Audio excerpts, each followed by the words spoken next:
This presentation is about one of Mathematica's unique strengths, the ability to use symbolic computation in numerical methods.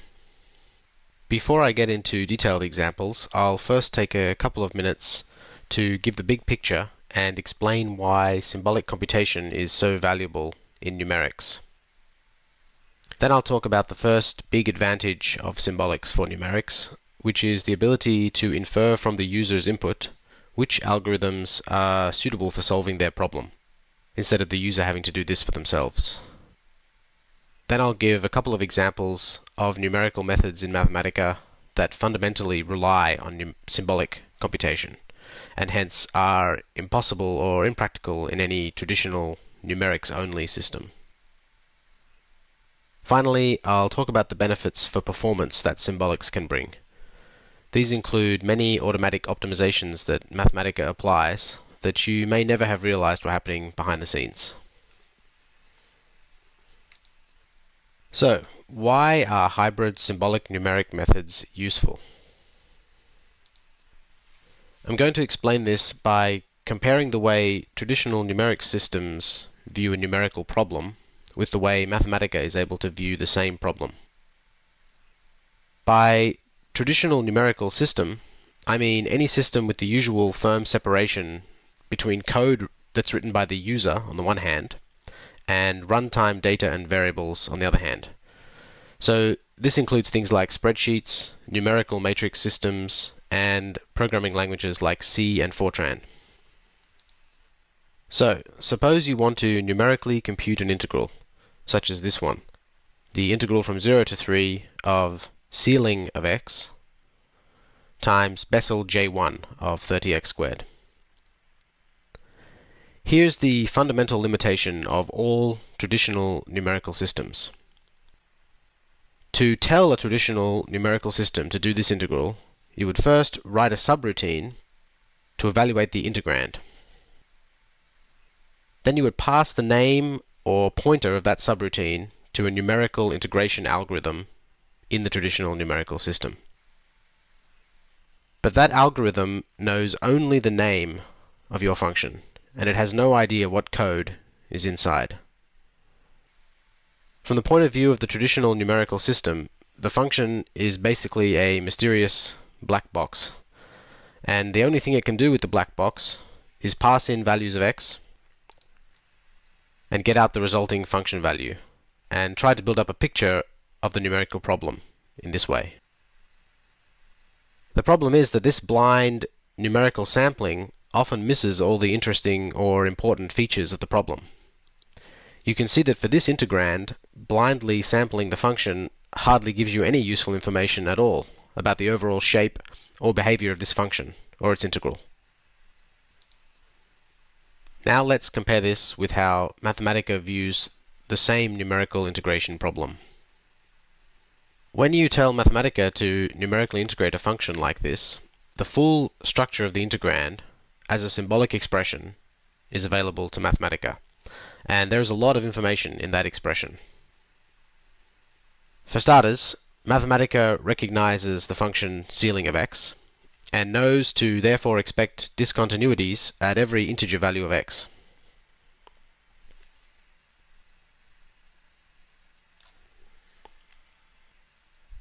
Mathematica can deduce that Bessel J1 of 30x squared satisfies this differential equation, and from linear differential equations like this, it is possible to construct customized integration rules suitable for highly oscillatory functions.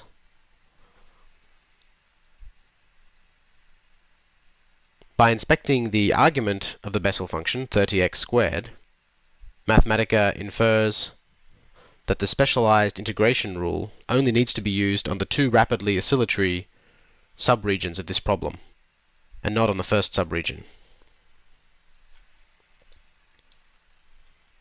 And Mathematica compiles simple mathematical operations like these, ceiling of x, 30x squared, into optimized compiled functions for faster execution.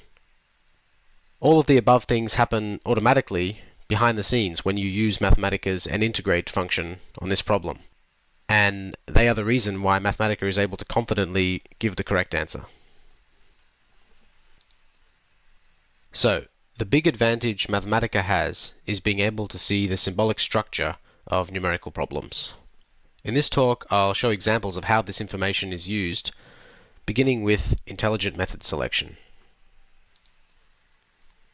I'll talk about converting numerical problems to standard forms, classifying problems and choosing a suitable class of algorithms, and identifying cases for which more efficient specialized methods can be used.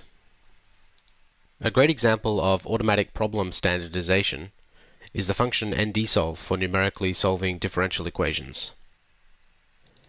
ndsolve lets you specify the set of differential equations and boundary conditions in a natural mathematical notation. In this case, the differential equation implicitly gives the second derivative y double prime, and in fact, because of this square root, there are two distinct branches or solutions to this differential equation. ndsolve obtains them both by first solving the implicit equation, converting it into these two explicit systems of differential equations. In this standard form, they are passed to a suitable ordinary differential equation integration algorithm. ndsolve handles many different types of differential equations, instead of requiring the user to learn the different syntax of a collection of specialized functions. Partial differential equations like this one are discretized and passed to an algorithm for integrating the problem forwards from the boundary condition. Differential equations combined with non-differential equations are automatically solved, rearranged into a standard form, and passed to a suitable differential algebraic equation solver. Likewise for delayed differential equations, in which even the initial history function is easily made a part of the set of differential equations and boundary conditions supplied by the user. Differential equations with boundary conditions at several different points look very similar to initial value problems, but they do require specialized methods. However, a user of ndsolve doesn't need to know this fact. In this example, because boundary conditions are specified at 3 different points, a standardized version of this problem is passed to a numerical shooting type method. In addition to interpreting and standardizing problems given in mathematically familiar notation, automatic method selection based on symbolic structure also gives every user access to expert quality methods. In numerical integration, highly oscillatory Fourier type integrals arise frequently in many applications. Because of this, a large number of very specialized integration algorithms have been developed for specific classes of Fourier integrals. Only a small number of experts are really familiar with all of these methods, but because Mathematica is able to symbolically recognize the special cases, even non-experts get the full benefit of these highly specialized methods. In a traditional numerical system, you would either need to be an expert in these methods, or more likely you would need to settle for whatever generic integration algorithm is recommended. This means getting slower and less accurate results. We can simulate this by manually choosing a general purpose algorithm instead of allowing an integrate to detect the special nature of this integral. Mathematica's n-minimize function is a global numerical minimization function capable of dealing with a wide range of different objective functions and constraints. But some types of global optimization problems already have specialized methods and indeed whole fields of study devoted to them, such as linear optimization with linear constraints, as you see here, which are of course also known as linear programming problems. Suppose you're in a situation where the user interactively gives the function or the constraints, or they otherwise are somehow obtained externally from an unpredictable source. You may need to be able to perform a numerical minimization no matter which function or constraints are given, But if and when a linear objective function with linear constraints is given, you certainly want to use faster and more accurate linear programming methods on that particular problem. And this is exactly what Mathematica is uniquely able to do. Having talked about automatic method selection based on symbolic structure, I now want to give a couple of examples of actual numerical methods that use symbolic computation. The examples I'll show are two methods or submethods from Mathematica's n-integrate function. The first example is about the handling of piecewise or discontinuous functions in numerical integration, and the second example is about the construction of customized integration rules for highly oscillatory integrals. So, first let's see why piecewise functions have always been, and still are, a problem for traditional numerical systems. Here's a very simple piecewise function, equal to x over 2 when x is less than 3, and equal to 2 over x otherwise. Suppose you want to numerically determine the integral of this function, the shaded area.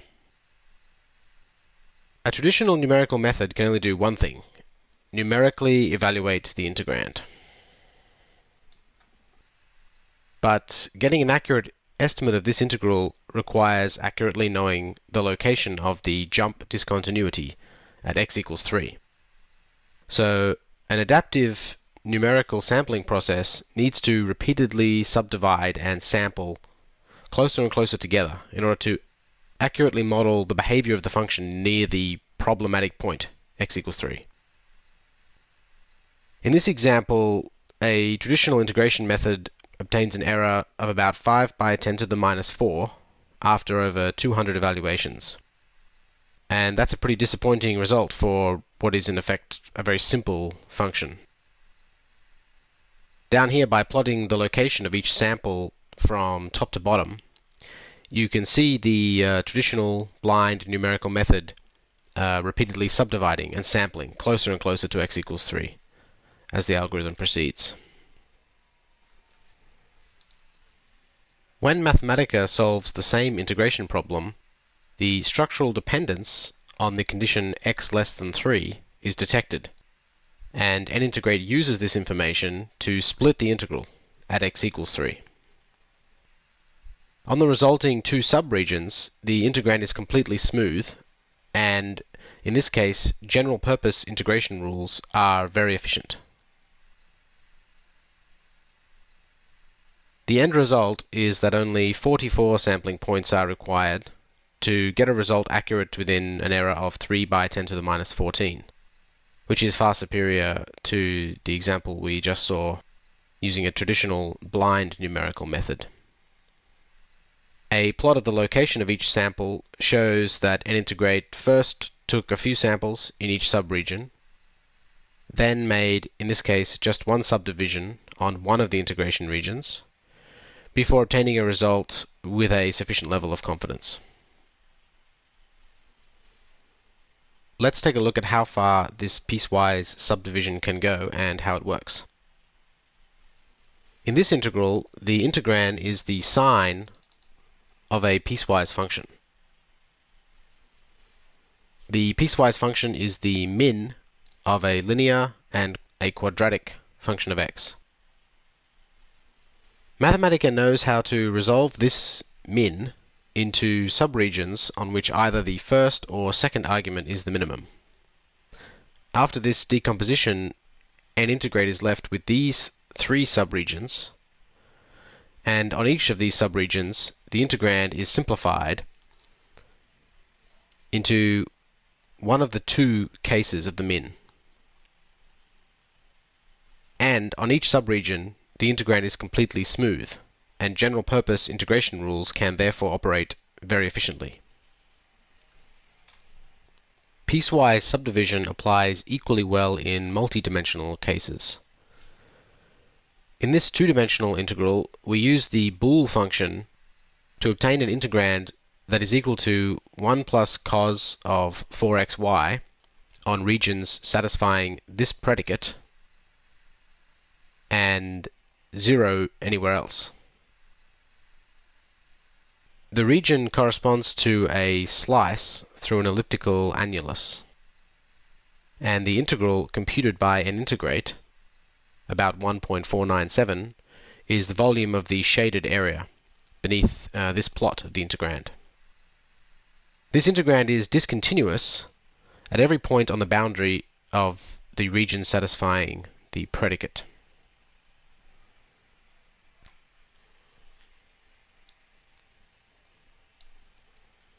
Using a cylindrical decomposition and other symbolic methods, Mathematica is able to break up the predicate into these 6 distinct regions on which the integrand is non-zero.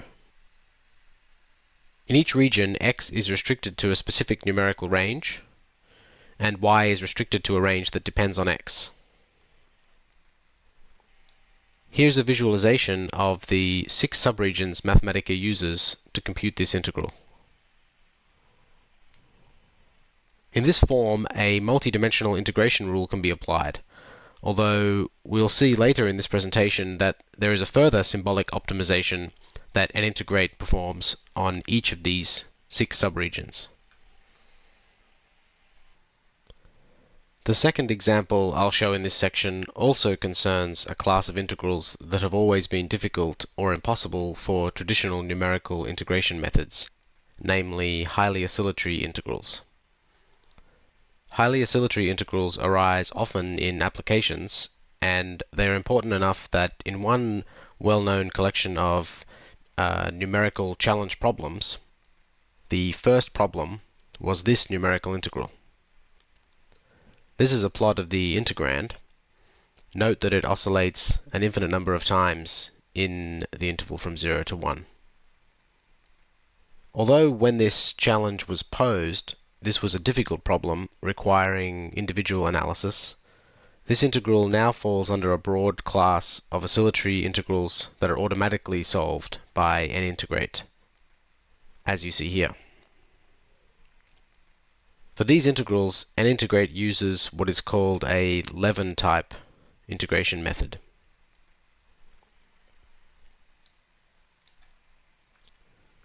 These methods work by approximating the integrand using a more suitable set of basis functions than traditional general-purpose integration methods.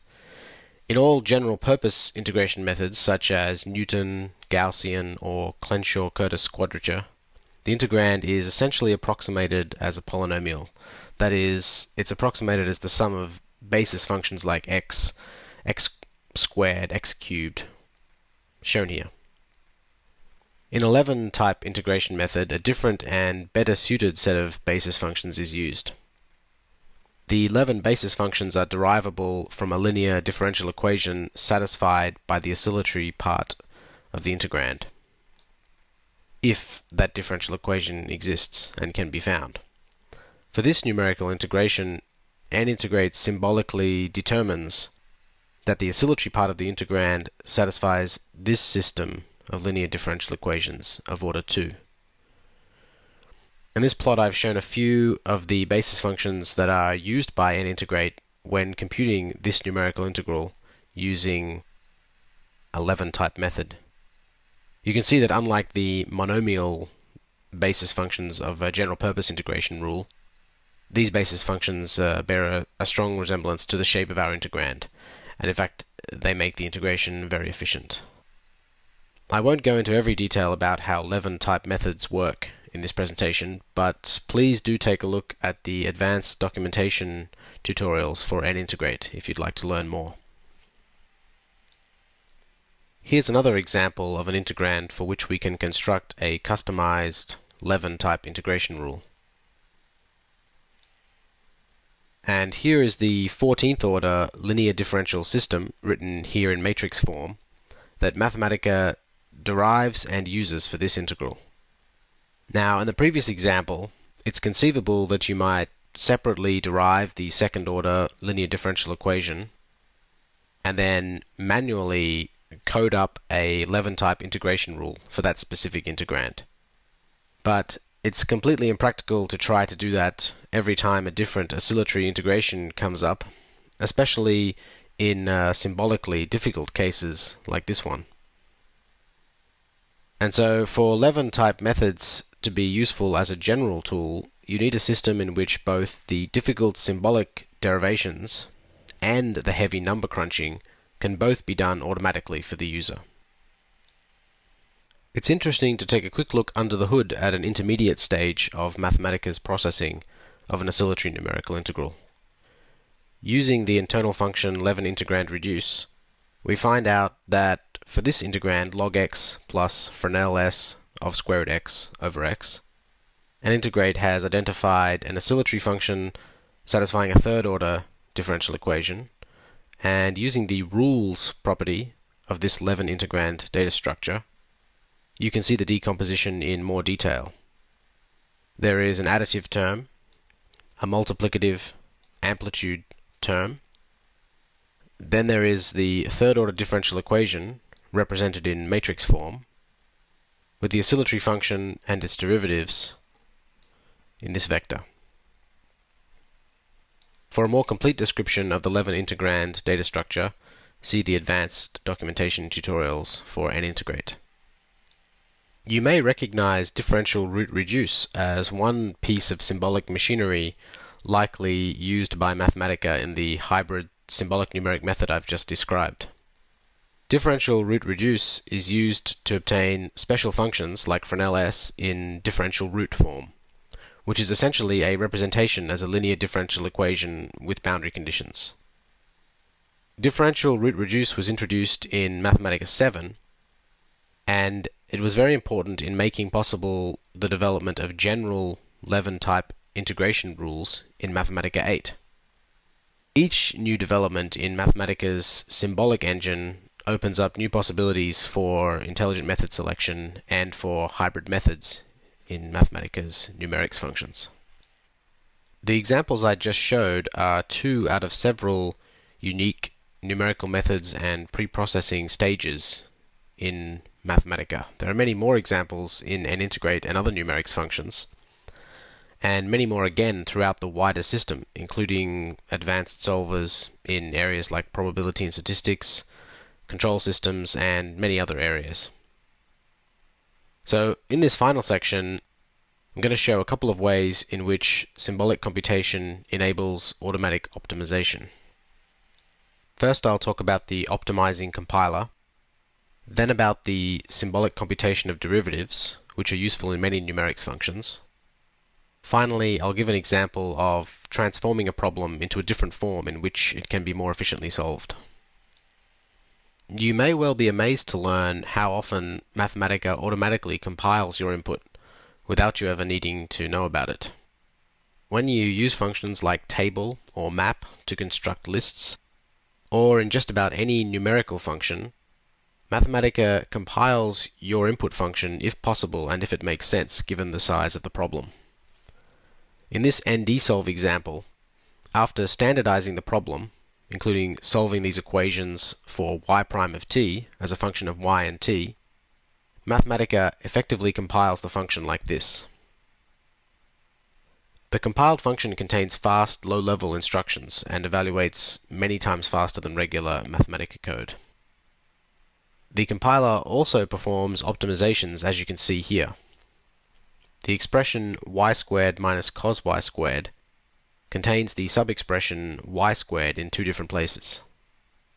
Mathematica detects this fact and introduces a temporary variable, here called compile 404, to ensure that y squared is only computed once. In this example, the gain may be fairly small, but common sub-expressions like this come up surprisingly often in real situations. For example, take a look at the Hessian tensor of this vector field.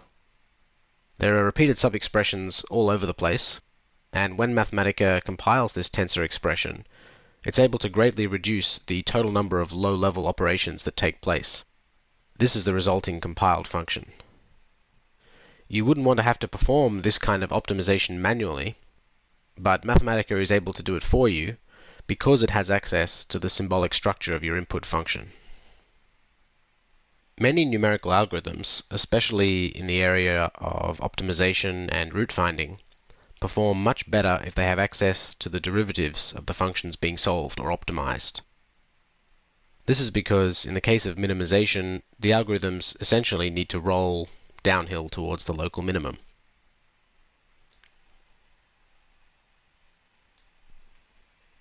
And the derivative tells you which way is downhill.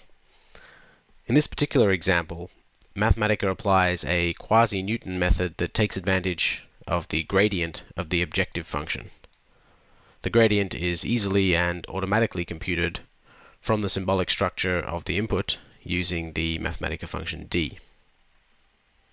This diagram shows the steps of the minimization algorithm over a vector plot of the gradient field of the objective function. Here's another example.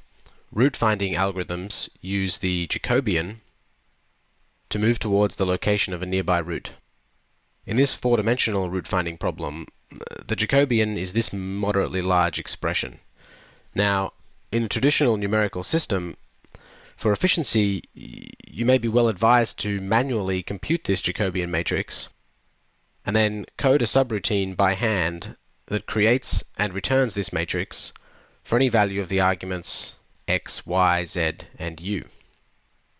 Then you would pass that function, or a function pointer, along with your original objective function, into the root finding algorithm. That's the theory, but in practice, most of the time the user isn't going to bother going to those lengths, especially when they're in the early stage of developing or exploring new ideas. And this means that, in practice, gradient information is usually not available in traditional numerical systems, and you'll find that these systems normally rely by default on less powerful generic methods that don't require any information about the derivatives of the input function. Or they may obtain the derivatives by finite difference sampling, which enables the use of derivative-based methods, but it's slower and less accurate than having direct access to the exact symbolic form of the derivatives. In Mathematica, the necessary derivatives are computed automatically behind the scenes, and they're compiled, of course, as an added bonus. As a final example of an optimization that relies on symbolic computation, consider the piecewise subdivision example we saw earlier. In this example, the integration region was subdivided into 6 pieces. Let's look at one of the integration subregions, this one highlighted in green. If an integration region is square or rectangular, Mathematica can use pre-computed coefficients and weights to estimate the integral, and this saves time. Therefore, it would be convenient if we could transform our existing integrand and integration range into a new integrand with an integration range that is a unit square. This is done using a change of variables, as usual in calculus. You may recall that a change of variables involves multiplying by the derivative of the Jacobian of the variable transformation. But of course Mathematica has that part covered, and in the end, for this particular subregion, it turns out that this is the final integrand that Mathematica obtains for numerical integration. The original integrand was cos 5xy plus 1. So it's a different integrand on a different integration region, but the value of the integral is the same. The price of the change of variables is, of course, that this integrand is quite a bit more complicated. But this is not as big a problem as it may seem. This expression is compiled automatically by Mathematica, and as you can see, there is a preponderance of repeated expressions and sub-expressions throughout this expression. Just look at how many times expressions like square root 3 or square root 3 minus 2 appear and reappear. Mathematica transparently applies this unit cube rescaling method to all 6 of the integration subregions without the user needing to know anything about it. Thanks for attending this presentation about the unique advantages symbolic computation brings to Mathematica's numerics functions.